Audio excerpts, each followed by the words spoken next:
Welcome to the Church Solutions Podcast, brought to you by JSL Solutions.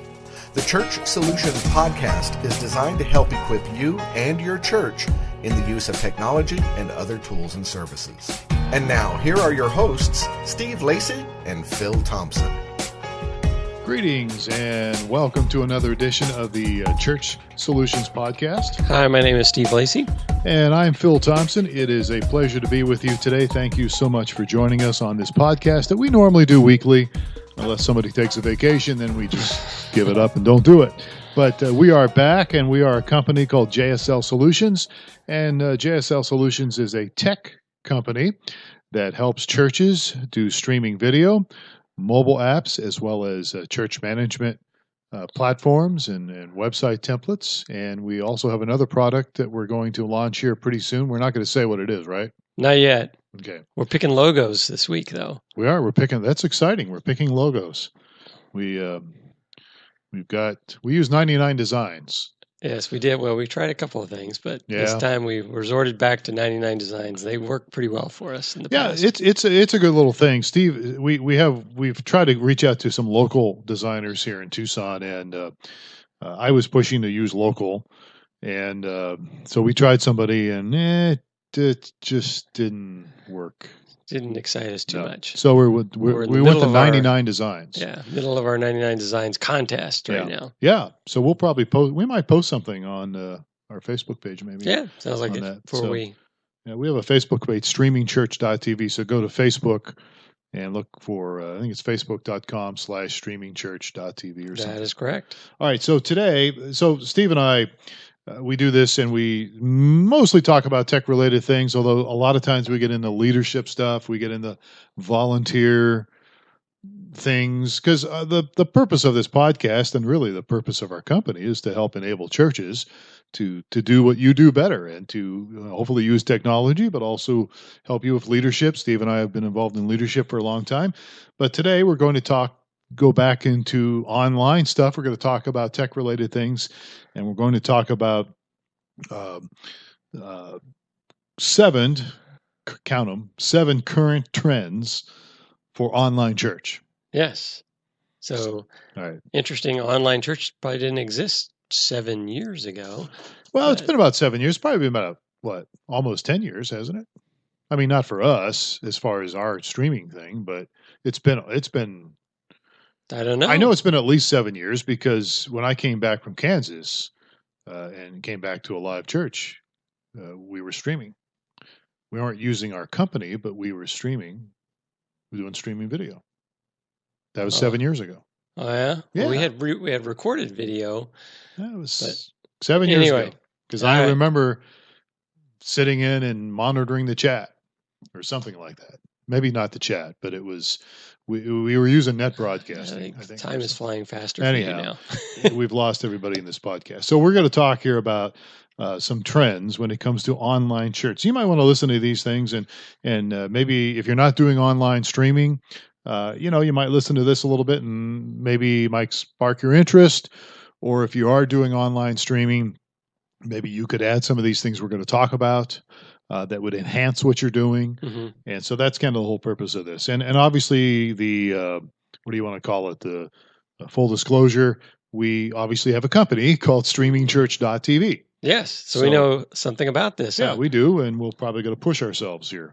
We're not going to be unashamed to push our own products. All right. So what's the first point, Steve? Trend number 1, live experiences are still the most effective format for online church. So,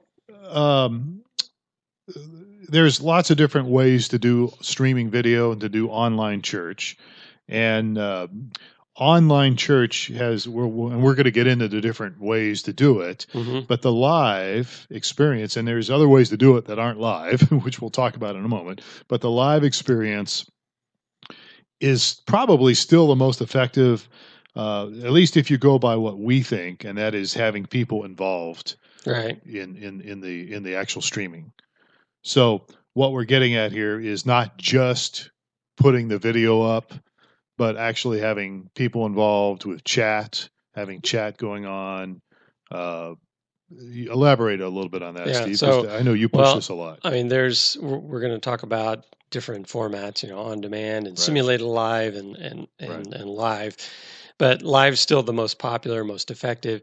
It's, the services going on at that time. Typically, you've got, I know at our church, we'll have people that are volunteers that are up at the church, driving cameras and moderating chat and doing all that sort of thing while the service is going on. Mm-hmm. Yeah. So praying for people in real time, online.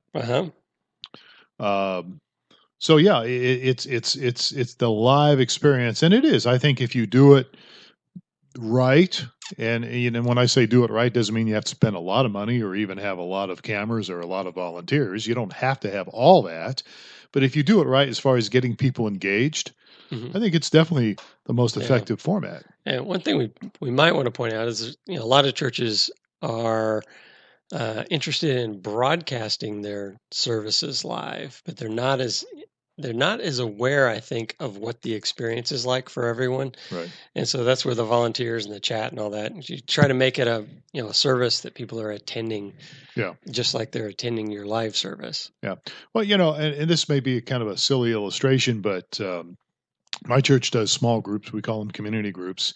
And the more people we have at our community group, when we meet in community groups, we meet in somebody's home and snacks, refreshments. But the more people we actually have, it seems to me the better the experience. Mm-hmm. Not that you can have a good experience with just two or three people, but if you've got 10, there's a certain energy. Yeah, there's an exactly that dynamic. That comes out when the live service is going on. Yeah.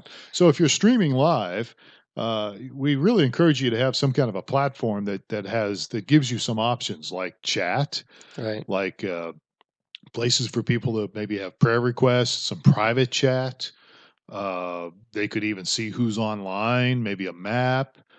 Maybe the notes, maybe you could have a tab or some kind of a tab that has notes to the message, maybe some links on your platform that are, interactive, that take people to places you want to promote within the church. Do you know a company that provides anything like that? Is there not heard of it. Is there anybody that has that? No. We're being very facetious. Few. Actually, we're going to talk a little bit more about it. We're talking about us. We provide all that. But anyhow, regardless of who you choose. So number one, the live experience is the most effective format that's what's going on. So what's trend number two? Well, okay. So as we said, that doesn't mean it's the only experience that exists. Now, number two would be simulated live experience. Now, I like to say that I coined this phrase, simulated live, because when I brought it up years ago, nobody knew what I was talking about. Oh yeah. And back when I brought it up, and again, I'm taking credit. So you invented this. I invented the term, just like Al Gore invented the internet. I invented the term simulated live. I probably didn't, but for argument's sake, let's say I did. So somebody wanted to stream a service that they had already pre-recorded. This was like, I don't know, what was it, 5-6 years ago? Yeah. So I said, why don't you just burn it on a DVD, plug your DVD player into your live encoder and hit play. And that was my version of simulated live, which, by the way, still works. You can still do that. There's other ways to do it and probably better ways to do it. But so how do you differentiate? I mean, simulated live, that's on demand, right? Well, not really. No, exactly. Yeah. So what's the difference between? Well, I would explain simulated live. Well, I would say simulated live is so normally if you have a live streaming experience, you're streaming. There's video going on. It's live, obviously, but there's people involved in the chat room. There's a greeter, and if you a web host show up at the end of the worship. Mm-hmm. Then you show up and you see the end of the worship and you see the beginning of the teaching. Yeah, on as demand opposed to on demand would be, let's cue this thing up and play it from the beginning. Yeah, on demand is you play it anytime you want, day or night. And, you go to an on-demand video vault or somebody's platform. And you may be the only one watching on demand. Right, you may be the only one watching it, obviously, depending on... Whereas simulated live would be, it's actually going to start at a certain time. It's appointment church. Yeah, and appointment TV. Right, and there's churches that do this, and there's a famous church that does this, Life Church. does a lot of this. Yes. StreamingChurch.tv, a great bunch of people. We know them. So they'll advertise. So Simulated Live, it basically would say, we're going to have services on Sunday at these hours, and then on Tuesday at this hour, and Wednesday night on this hour, and Thursday night at this hour. So they'll schedule the service and put the service on as though it was actually a live service that they were just broadcasting. But what's really happening? It's pre-recorded. It's pre-recorded. Now, here's the advantage to that, especially for LifeChurch.tv, because they're a mega church, and again, we know them, great people over there. They are actually targeting other countries, so we're talking about other time zones. Obviously, I had a friend of mine just back from Singapore, whole different time zone. So they will target a Simulated Live. It might be 2 a.m. in Oklahoma, where they're located, where they're based out of it. But in Singapore or somewhere else, it's going to be 9 o'clock, Sunday morning. Right. You know what I mean? So that's one of the advantages of Simulated Live is if you're really trying to get global and really do want to hit global and hit other countries. They're obviously going to be on a different time zone. So 10 o'clock Sunday morning, it's not going to be 10 o'clock Sunday morning. So in order to pull off Simulated Live, one of the most important things, just like the live service, is having volunteers and staff and others participating in the service. Yeah. Even though they're not presenting the message or the worship band's not actually playing, but you got volunteers, you got greeters, you got people to pray with, and for all intents and purposes, those that are viewing the service, it looks like a live service, and the chat and the energy around the service is just the same, as though it was a live service. Yeah, and coincidentally, we are actually launching a feature on StreamingChurch.tv very soon. Yes, that will be Simulated Live. You'll be able to have, if you subscribe to StreamingChurch.tv, very soon you will be able to actually have that feature available to you as an administrator. You can set up a Simulated Live service using our product. Right. So and we also have, we're mentioning, we got a promotion or an idea that we're spawning out there about having pastors take Sunday after Christmas off. December 27th of this year. December 27th. So yes. 2015. Yeah. So, and they basically, we would the whole church would participate in a Simulated Live event. Right. Yeah. So rather than coming to church on Sunday morning and coming to the facility, they'll encourage everybody to stay home and join the service online when it kicks off, at our normal service times. And the staff will actually be able to take the day off. The worship band will take the day off. So if you're listening to this podcast, and if you're not, and I'm wasting my words here, but you might consider this as an option for your church. My church just may do this. We don't actually stream our services yet, but we're actually considering doing this for December 27th, Simulated Live event. And then we may end up streaming in 2016. But the advantage to this, or the pros to this, is going to be, Christmas is obviously the weeks, especially the weeks leading up to Christmas, pretty busy, pretty hectic for staff and even volunteers. And then we've got a Christmas Eve service, which is, what is that, a Friday night or something, or something like that. When is Christmas Eve? It's Thursday or Friday. I think it's Christmas Thursday. is Friday, I think. So Christmas Eve. So we're going to do Christmas Eve. So, Sunday's coming up. The attendance is probably going to be low, people showing up. Plus, everybody's kind of burned out from putting on this Christmas presentation. Right. So it's a great opportunity to give your staff off, your volunteers off. You could do a Simulated Live. What you'd have to do is pre-record a service, have something done, maybe get everybody together earlier in the week or the week before, and video it, and set it up, and then you're done, and just record the video and load the video online, and then schedule the service. Right. And then schedule it for Simulated Live. So Sunday morning, and obviously it would be good to have some volunteers on the platform. So, definitely. Yeah. So you don't want to just stream it and walk away, but you want to have at least one or two people maybe hanging around to chat with people, and obviously promote it.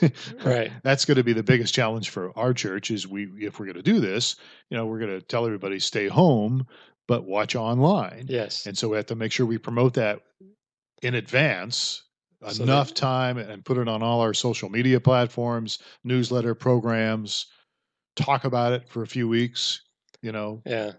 So, and then eventually a sign on the front door for Sunday it morning. says go to the website and watch. Yeah, So it says we're locked up for today, but yeah. yeah. So another benefit is while we're on the simulated live piece is outside of just doing what we were talking about, taking the Sunday off, which is a little abnormal deal.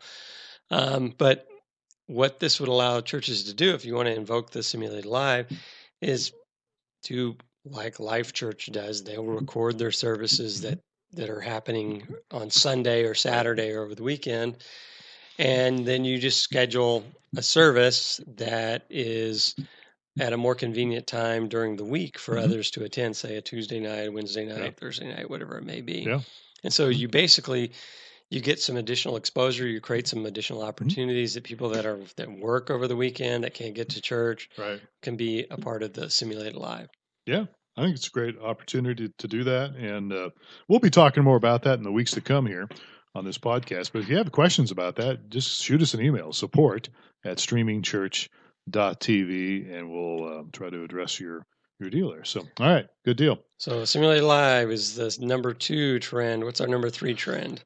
Okay, so the number 3 trend would be more and more platforms are being developed for online church than ever before. So there's a trend there to use different platforms that, and I don't know if you call this a trend, but it is something where,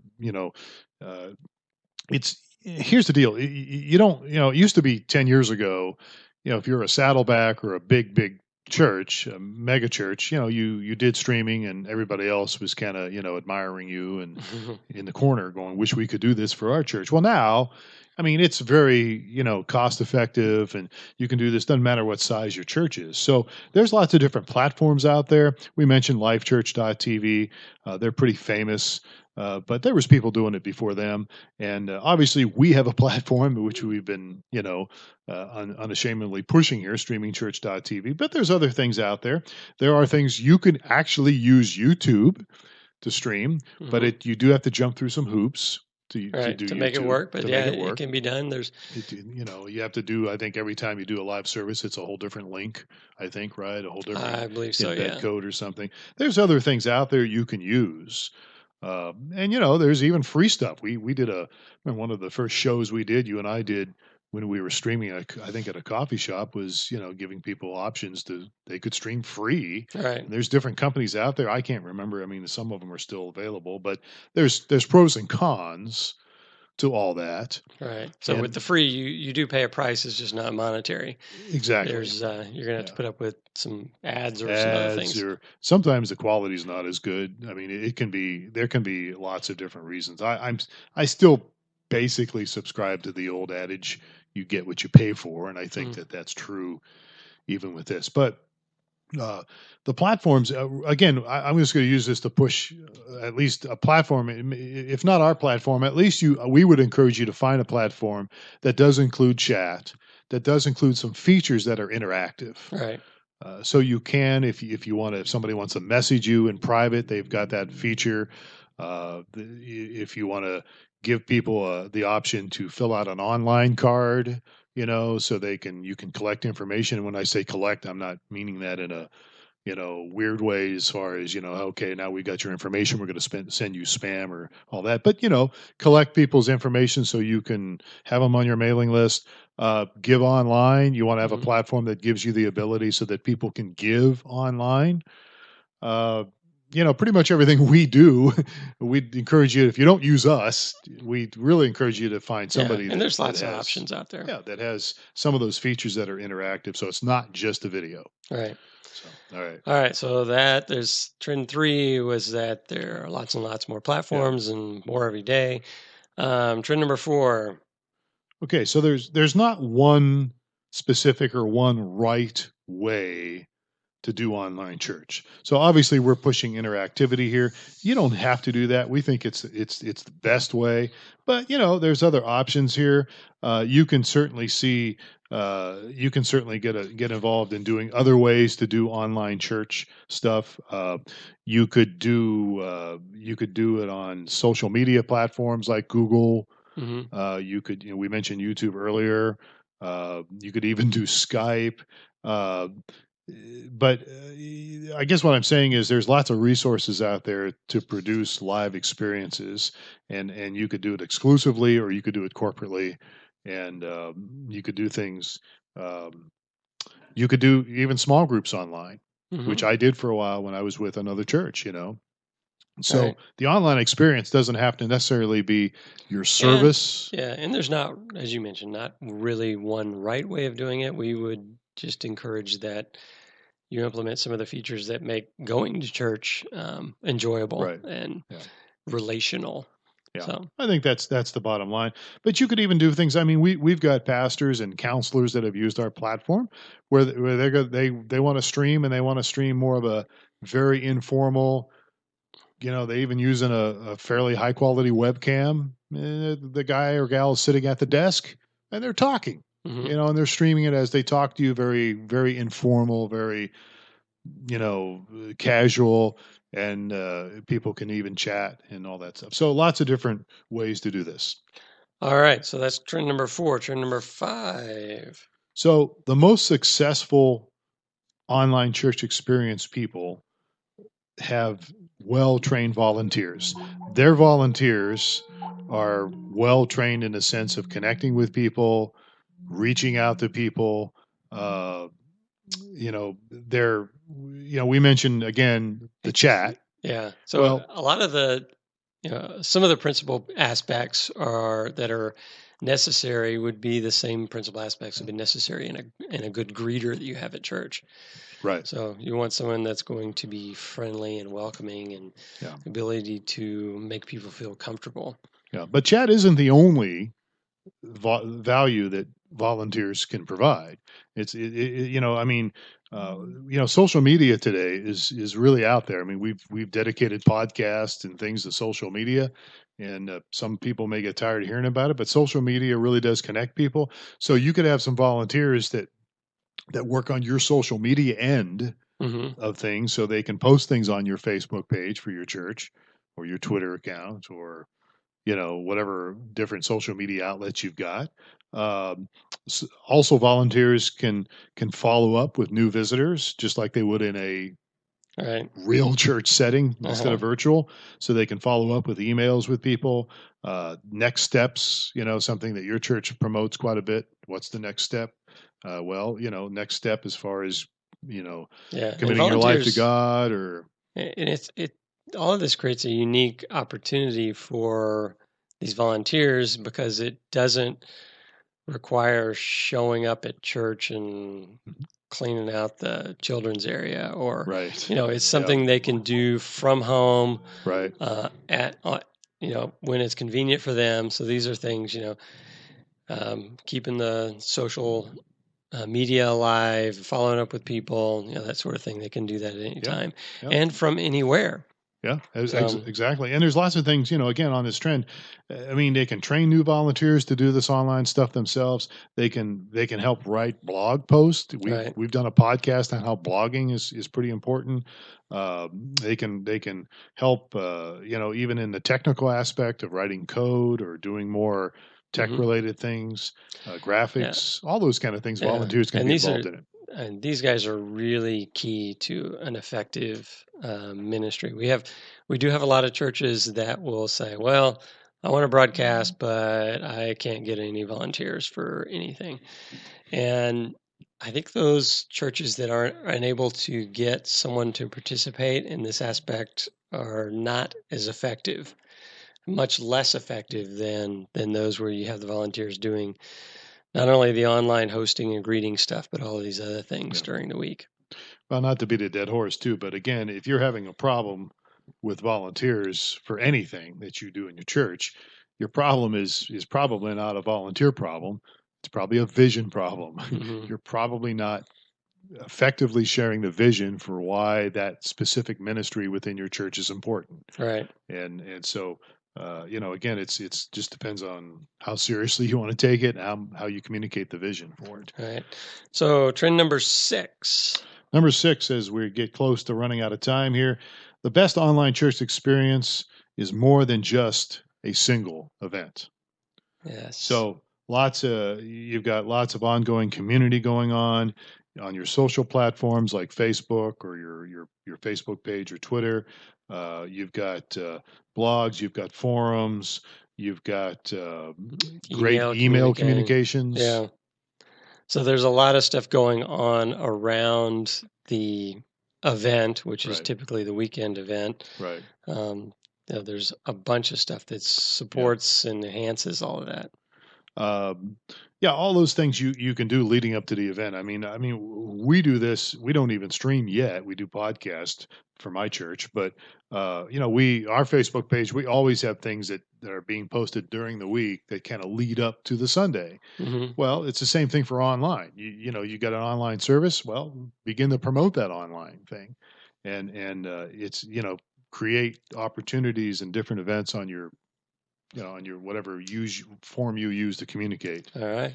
So moving on quickly to the last trend number 7, buying traffic on the cheap is a great way to evangelize. What do we mean by buying traffic on the cheap? So your buddy Michael Gray from your church used to do this all the time, and that is he purchased a lot of Google AdWords. Yes. To promote the online experience, to promote the website. You can do that with Twitter now. You can buy ads on Twitter. You can do that on Facebook. Yes. Google's definitely we have found even for our own company at times, Google has been good. And I know even at your church, I don't know if you guys still do it or not. Do you guys still use Google? Yeah, they're doing, your church? Yeah, definitely. And one of the nice things about any of these platforms is you can target them. Mm-hmm. So I think right now at our church, they're targeting local, but at one time we were, targeting the nation or even the world to get people participating in the online church, because it's a great way to evangelize and reach people, because they don't have to, live in your town or be on your time zone or anything like that to participate. Yeah. And as you said, globally, we were doing that, but now I think even when I was still on staff at that time, we backed it down to just local. Right.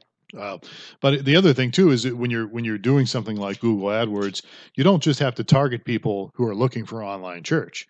I mean, you could target people that are looking for prayer or Bible teaching online or those kind of things that are more than just online. You get creative. So in other words, get creative with your ad. And there's a whole strategy for whether it's Google AdWords or Facebook ads that you can target to particular groups. You want to, you can spend a lot of money, or you can go on the cheap. And typically, the more strategic you are, aiming for a particular niche, you're gonna have more success, and you're gonna spend less money. Yeah.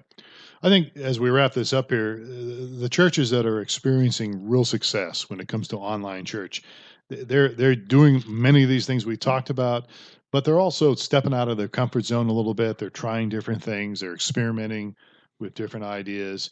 They may fail at times. They may succeed, but I think that's a good, mindset to have. They try to reach out and think outside the box, to quote an old cliche, which is true. Try something different and see if it works.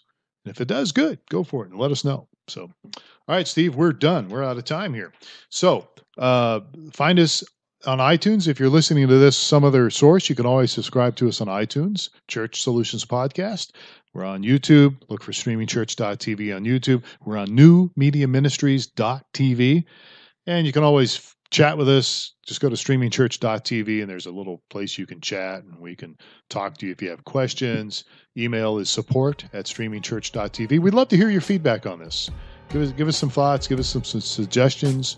We'd love to hear what you think about some of these things. Maybe you think we're out to lunch, or maybe you can add to it. So, all right, good. Sounds good. All right, sounds great. All right, Steve, thank you very much. And thank you for listening to our latest edition of the Church Solutions Podcast. We hope that you have a great day. We will catch you next time. He's Steve Lacy. I'm Phil Thompson. Take care.